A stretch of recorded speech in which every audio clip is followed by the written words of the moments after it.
To Sports Monthly, an in-depth look at Cuesta College athletics. I'm Peter Schuler, and on this month's show, we'll head out to the pool with men's and women's water polo. We also have a visit with Cuesta College athletics' newest member, equipment manager Rico Caravallo. First up, it's water polo on Cuesta Athletics. We're here with the men's team, and we're joined by Cooper Green and Stephen Chapman.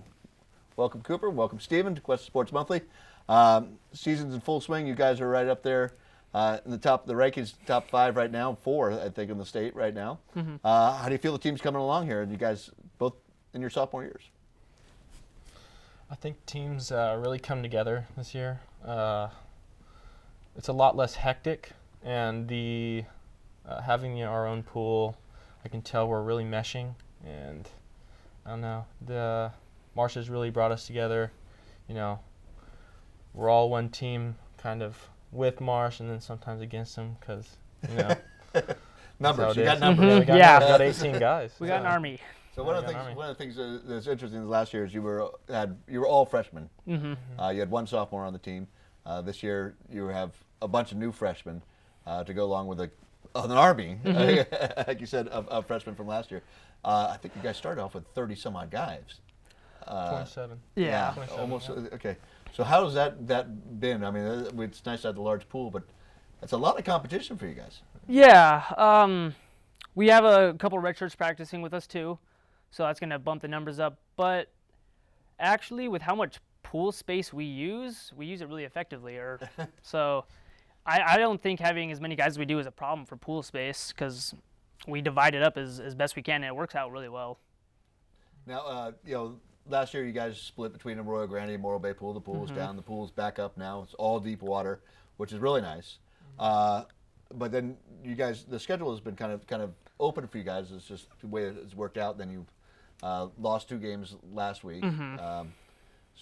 But I got to say that sometimes when I'm looking at this, as you guys are a top 5 team right now, sometimes your scrimmages are tougher than some of the games you're playing. Yeah, Marsh works us really hard, and sometimes when the energy is really good, everybody's just with each other. Everyone's like, hey, we're up here, and so everybody's up here, but sometimes one person's down here and everybody comes down with us or with them. But we have a pretty good balance, I'd say. Yeah. I think when we all bring our best to practice, every single guy is pretty even. I mean, we have a couple guys who can stand out. You see it in games like Felstead. But all in all, we're a great group. I mean, there's 15 guys deep off the bench that he can sub full rotations in each game, and we can play up. It doesn't matter who's in the water. They're going to hold their own. Now, I talked about Jack Felstead. He was on our show last year. He had he had a great September to open up. Yeah, got banged up at the big tournament here at Cuesta. But that's something you've dealt with early. You had a couple bang up early. Little setbacks. How do you feel now? Are you feeling 100% and ready to go? And I feel pretty good. I'm still recovering from my second reconstruction on my shoulder. It's every practice. Yeah, I come out and I just give it what I got. Now, you went to one of the great polo programs to start off with. I know because I played there. Yeah. But you started off at Pepperdine and came here. What was that transition going? What was it like going from a big-time 4-year school coming back here to Cuesta College? And what does that kind of project out for your future for you? Pepperdine was really fun. I loved the guys. A lot of competition. We were playing USC every week for scrimmages. I think coming back here was, I'd say, good for me. I think going straight to Pepperdine, I got hurt again. I had to have that second surgery. I've come a long way since that, I think. Marsh has been one of the best coaches I've had by far, and I don't know, we're taking it easy because I kind of want to keep playing, but it's all about the shoulder. Is that the plan, to go back to the 4-year level? I'd like to, yeah. If I can keep myself in the water and maintain the pain, if that makes sense. Yeah. I got it. Yeah. Now, Cooper, you came in from Utah, and we'll have Elle Cloberdance on later, and she's also from Utah. But what are some of the things that you've transitioned here? What have you picked up? Coming here, first thing I noticed was the people are way different. Utah it's very, very specific kind of people, wonderful people, but the people here are definitely more my style. And then besides that, when it comes to water polo, I mean, the level of play is ridiculous. Even comparing high schools, California high school compared to Utah high school is 1-0. But you came in last year and we talked about it. This is a tough year. There's a lot of transition with no pool and bouncing back and forth. But you came in and played a significant role last year. Especially, I mean, you're playing against guys. You're giving up 50 pounds to Steven here. Yeah. A few inches. But what was that like? How were you able to transition so quickly and be so effective just right away? I've been playing for a long time. This coming up in March will be my 13th year. And I've always been one of the shorter guys in the pool. So I've always had to work around playing against people like Steven. So when I came here, I was already in that mentality. People are going to be 6'4" and I'm 5'7", so I'm just going to have to figure out how to play around them, and I have, as best as I can at least. Now, how about you? Are you looking to come on here, or do you have other plans? What's your plans for next year coming on? Next year, it really depends for me. This will probably be my last season of polo. I'm kind of ready to retire. It's tough banging up against these guys for a while. Yeah, I've done my time. I'm good. It really depends on how I'm feeling, because I might go back to Utah, but preferably I hope to stay down here as long as possible. So there you go. You keep playing, or do something else, and finish your schooling. Now, Steven, you were talking about some of the injuries you have. Just looking through your bios, your freshman year, your hobbies were weights. Yeah, I love to weight lift. But now your hobbies include yoga, running, and biking.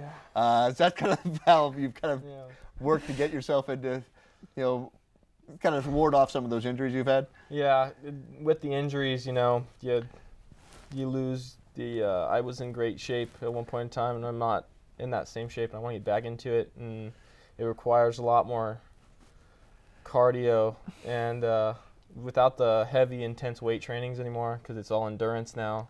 I don't want to hurt myself, but a lot of stretching. Yeah. But the last thing on there was Panda. Is that the McDonald's of Asian food we're talking about, or what? That's the What's going on?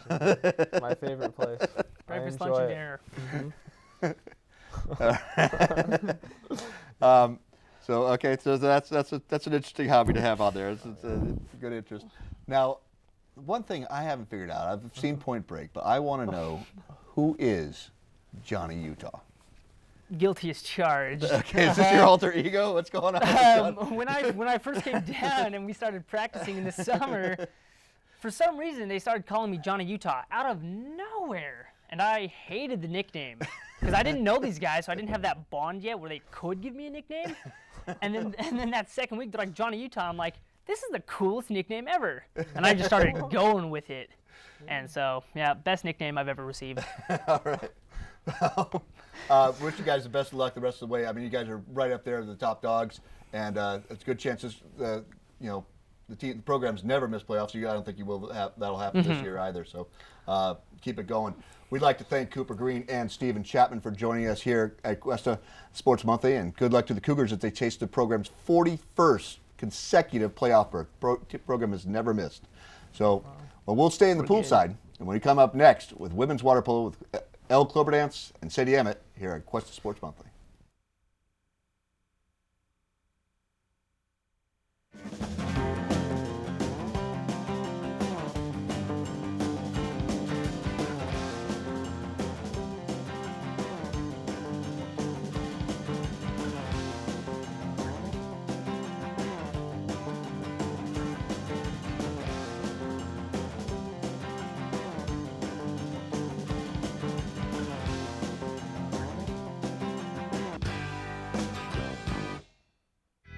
This program.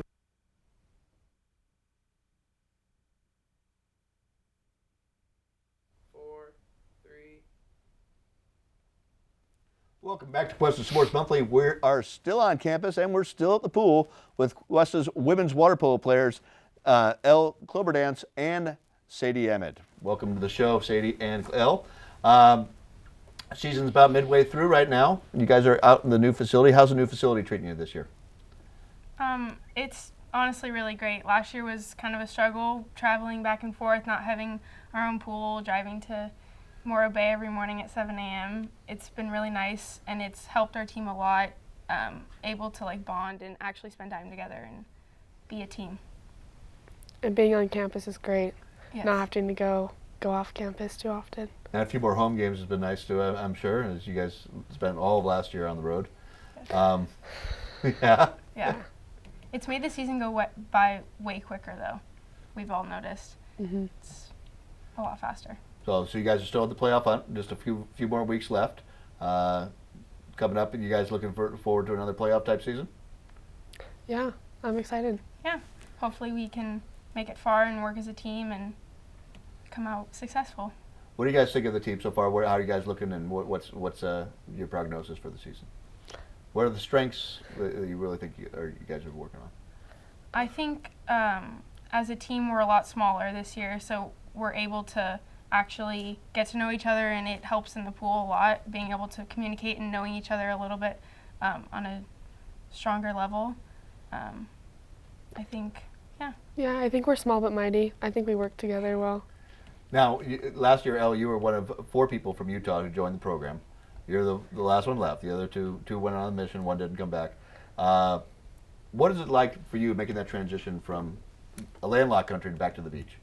I like it here. I think it's very pretty, and I'm excited to be here. It's been good.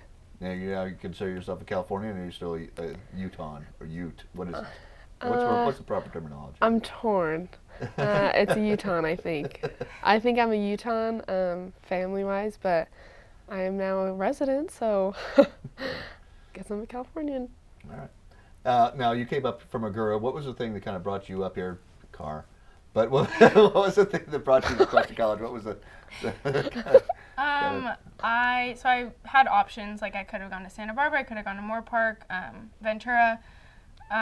Honestly, just the environment, and when I came and met the team, I loved the energy, and coming from a very water polo based high school, it was kind of nice to come and see, not necessarily like, it was just more of a chill environment, and I liked the idea of coming into and being able to enjoy it and actually play water polo and being in a very beautiful place. Now, you had a lot of success as a freshman. The team went to the playoffs. You started all season long. What did you bring back from last year to this year? Improvements? What did you learn? I think overall as a player, I just have become a stronger, more confident player, I think. Coming as a freshman, I was not confident at all because I just was not confident in my skills. And I think you as a coach and everyone has helped me become a way more confident player this year, and I think it shows. Now, you talk about your high school where you were with a good group there. Mm-hmm. You guys won CIF, is that? Yeah. So now you come into this year where you're the top dog coming back. Was that a different feeling for you? How's that? Yeah, it's a way different feeling. It's really nice though, because in high school I never fully enjoyed it to the extent that I enjoy it now, because I was never seen as a player that can be trusted, and I feel like am now seen as a player that's trusted in the pool. It's kind of thrust upon you now. Well, yeah, but I like to feel like I'm needed on the team, which is very nice. Now, Elle, last year you had kind of a tough freshman year, a lot of illness and stuff all the way through the freshman year. You came back strong, healthy, had a good swim season. What has been the big change for you this fall? I have to agree with Sadie. I think that coming in with confidence and being like the sophomores on the team, helping lead the team, I think we've had a lot of strong sophomores come back, which has helped us. So. Now, coming from Utah, which is not known necessarily for water polo, but we have had a few players here from Utah, and we'll, we just talked with Cooper Green earlier. So, what is kind of like the water polo, the difference between water polo besides being outside? That's in California and Utah. I think that it's definitely like a more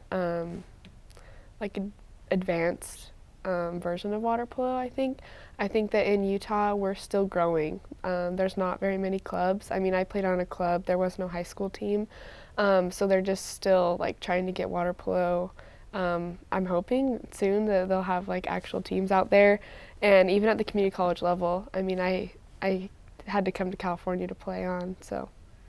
Yeah, it's a little bit tougher. I mean, the community colleges don't have their. We've been talking about that at the state level, about whether we should be able to open up our recruiting to in certain sports like water polo, where there's growth at the lower levels but not the collegiate level. And that you think that would help a lot. Yeah. With the programs out there in Utah. Yeah, I think a lot of people could play on, but it's just not local. You know, it's just not known.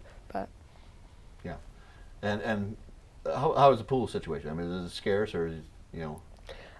Yeah, I mean we're at like a community rec center, so it's not like a high school or So college. it's a little tougher. so- You have multiple high schools playing together. Yeah.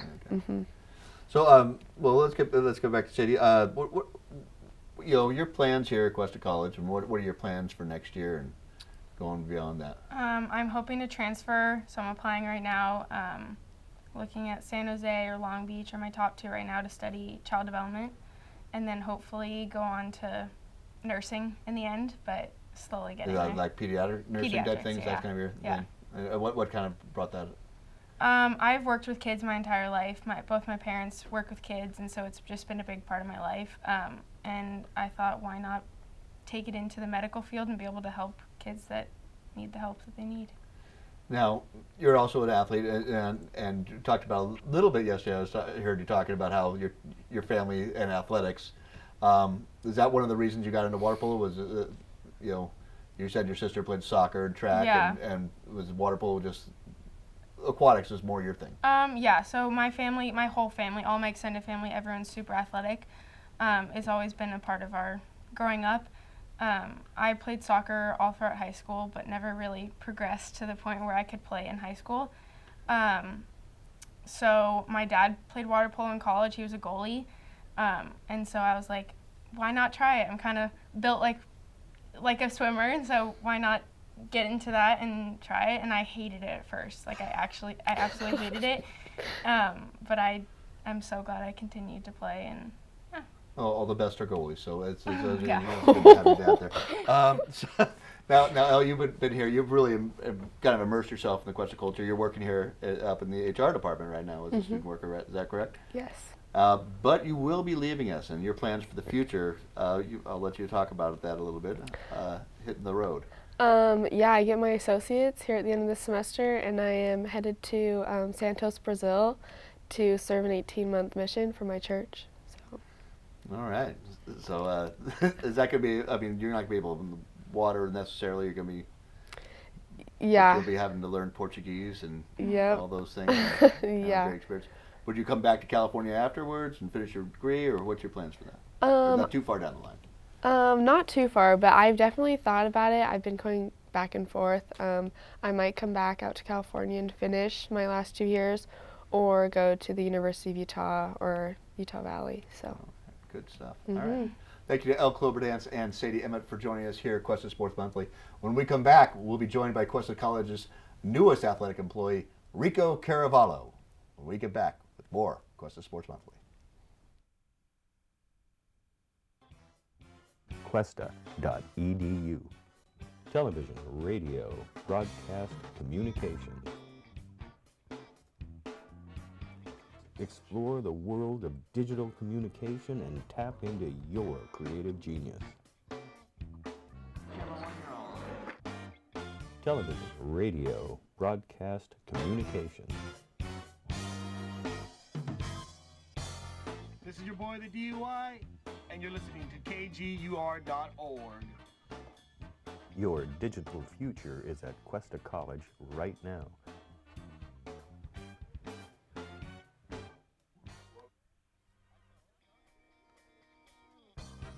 Log on to Cuesta.edu now for enrollment dates and class information.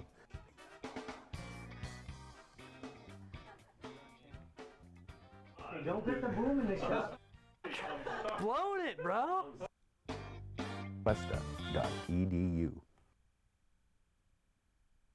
Welcome back to Cuesta Sports Monthly. I am joined by Cuesta's newest member at the athletic team, Cuesta Equipment Manager Rico Caravallo. Rico, welcome back. Welcome to Cuesta Sports Monthly. You've been joining us, part of the program, for about a year now, right? Yeah, just about a year. pretty soon it'll be 1 full year. So, you know, being part of a group, especially we've had a lot of people who've been around for decades, myself included. What is it like joining that atmosphere of this group here at Cuesta College? It's actually really comfortable.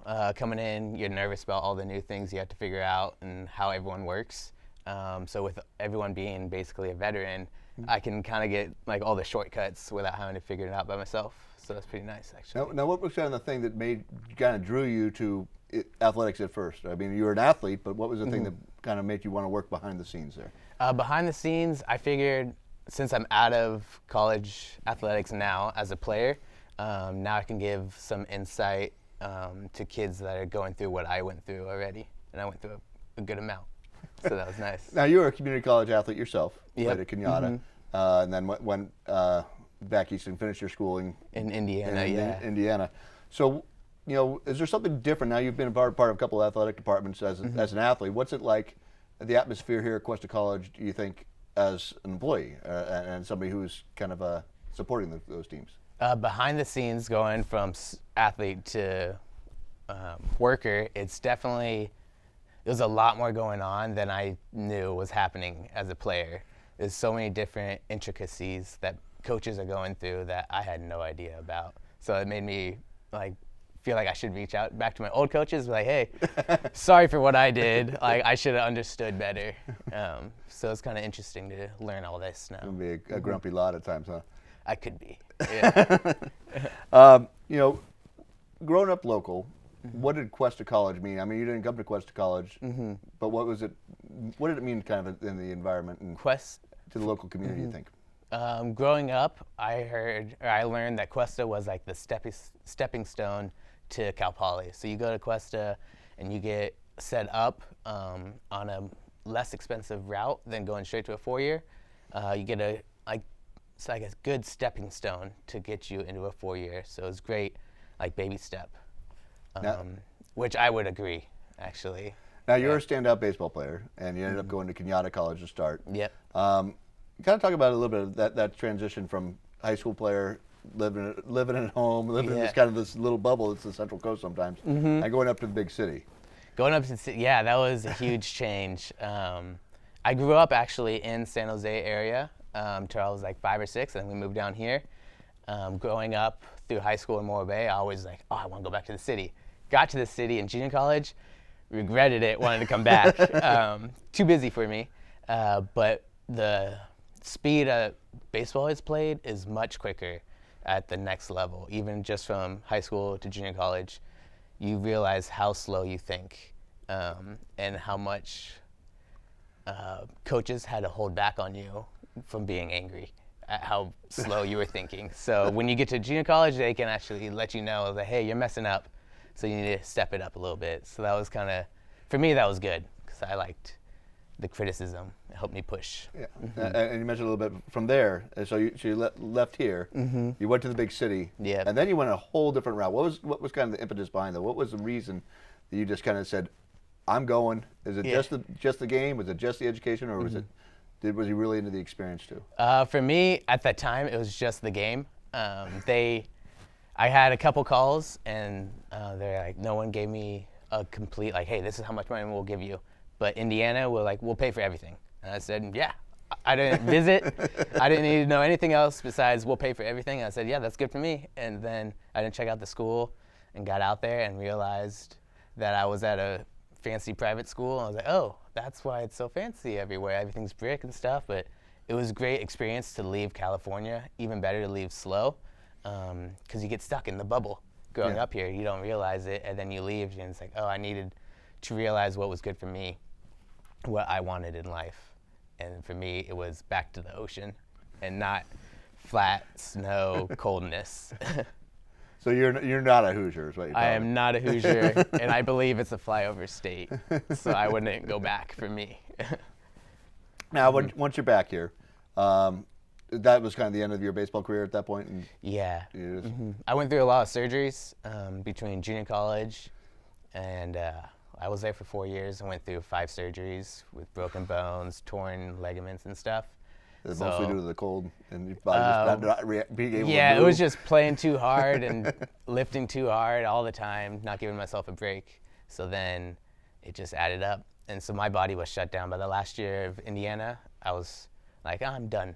Like, even if I wanted to go in a different country and play, which sounds really cool, my body was shot. So I was like, I'm good. Now, is baseball always your primary sport, or did you play other sports? Yeah, I played soccer growing up, soccer and baseball. I was pretty good. Got recruited for like the Junior Olympics and stuff. And then I transferred into football. And I played football for a little while, broke something, and I was like, I'm not going to make any money out of football, so stuck with baseball. Now, right now, you're kind of transitioning into another sport right now. You've really kind of gotten into powerlifting and weightlifting. And yeah. What was that? Did that come from trying to build your body back up from all the injuries, or how did you kind of fall into that? Weightlifting has always been in my life. I was basically born in a gym, parents own a gym. And now that baseball's done, I was like, I need something else. So powerlifting and bodybuilding is what it is now. And what kind of regimen does that put you on? I mean, I work out now 6 times a week, like 2-hour workouts, eating constantly, basically. So it's not so bad right now. But when it's time to cut down, I will probably be angry at work because I won't be eating. Oh, because you're going to build up, and then you have to cut everything else. Yeah. So you get as much protein now? Is that as much protein and food as I can take in and try to get some size on, and then we'll slim down, and I won't be as happy and go lucky as you see me. Now, are these traveling competitions, or is these going to be kind of local, then you build your way up, or how's that? It's traveling. They have them all over the country. So I'll probably go down to San Diego, just because I want to go to San Diego. Do a competition down there, see how it goes, and move on from there. Okay.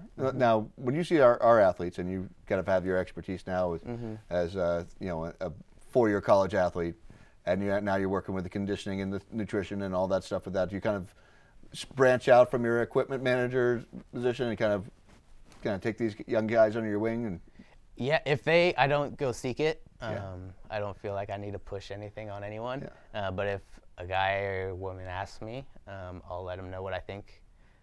So I've had a couple baseball players ask me some random stuff, and I'll let them know what I do. And then if they go with it, they go with it. If not, it's on them. What do you think? What do we think of just working here? Just is it a love for equipment? Is it a love for setting up? Or is there a favorite sport? Or what is the thing that kind of gets you up going and gets you charged for coming out here every day? I mean, is it the athletes? Is it the action? Is it the sports? Is it what? I would say it's a mixture of everything, actually. There's no one thing that's like, oh, I can't wait to go do this. It's all like everything. All of this makes it a good day. So being able to set up and then watch these young athletes get after it and play hard, it kind of fires me up. Yeah. You get happy for them playing so hard. Now, is it kind of tough? I mean, in a college town, now you're back out, and is it kind of tough to be young in this town but out of college a little bit? A little bit. It's not. I wouldn't say tough is the word, but it's definitely different. Because I just want to know, because you're working out, you're in good shape, but a lot. I have heard you described by several of the teams as dreamy, so I just wanted to see how you react to that. Yeah, that is a great compliment. Yeah, I don't know. I guess I'm pretty oblivious to things I've been told, so I haven't really noticed. But well, keep up the good work. Thank you. That concludes today's edition of Cuesta Sports Monthly. I'm Peter Schuler. We'd like to thank you for today's guests, Rico Caravallo, El Cloberdance, Sadie Emmett, Cooper Green, and Stephen Chapman. And thank you for joining us here on campus for another episode of Cuesta Sports Monthly. Remember, stay up to date on your Cougars at the 3CAA website and on Facebook until Cuesta's new athletic website is up and running. This show is produced at Cuesta College by the Cuesta Film, Television, and Electronic Media Department as part of the Cuesta TV project. Check out all our shows on YouTube at Cuesta HDTV all year long for shows, as well as our ongoing Cuesta broadcasts of Cuesta College athletics. I'm Peter Schuler, and for all of us here at Cuesta, thanks for watching, and thank you for your support of Cuesta Athletics.